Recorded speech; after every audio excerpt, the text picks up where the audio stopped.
Man went over to another Jew at a wedding. He said, "You remember me?" He said, "I don't remember you. Who are you?" He introduces himself. He says, "You were my student. Third grade. You were my student." "Yeah. Wow, I haven't seen you in so many years. How is your life? What are you involved in?" He says, "I'm a teacher." He says, "Wow, just like me. What inspired you to become a teacher?" "What inspired me to become a teacher was you." He said, "How did I inspire you to become a teacher?" "I saw what an impact you had on me. I realized what an impact I can have on children. I decided to go into education." He said, "What type of impact did I have on you?" So he said, "I'll remind you, but I'm sure you remember the story." There was one day that one of my friends got himself, his mother or father bought him a beautiful wristwatch, and I dreamt for a watch, and I didn't afford one. So I decided to steal his watch. He had it in his pocket. I took his watch, I stole it. He came into class, he saw somebody stole his watch.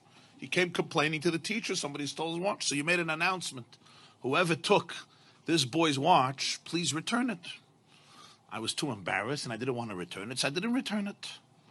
So you locked the door and you said, "I'm going to have to line everybody up and empty their pockets in order to get back the watch." And that's what you did. And I thought to myself, this is going to be the most shameful moment of my life.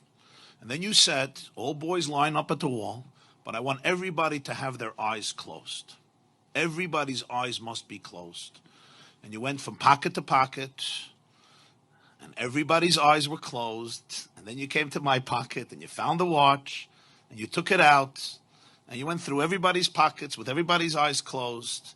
And then you said, "Okay, everybody can open their eyes." You gave the watch back to its owner. And you never, ever said a word to me throughout the entire year. You never mentioned the story. You never mentioned the episode.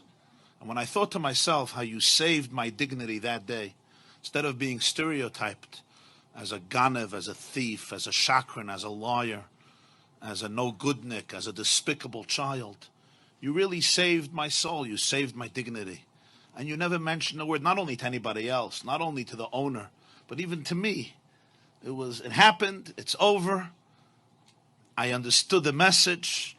And when I looked at that, I saw it. I said, wow, this is what a teacher is. This is what a real educator is. This is what I want to do with my life.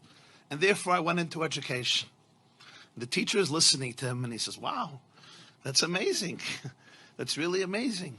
But he says, but Rebbe, you don't remember the story? Like when you see me and you hear my name, I'm sure you remember the story that I stole the watch and what you did, and you didn't want to embarrass me, so you had everybody's eyes closed. And I'm the person, he says, actually, I don't know. I wouldn't know. I wouldn't know the story. He says, why not? Like, it's a pretty dramatic story. He said, because I also closed my eyes.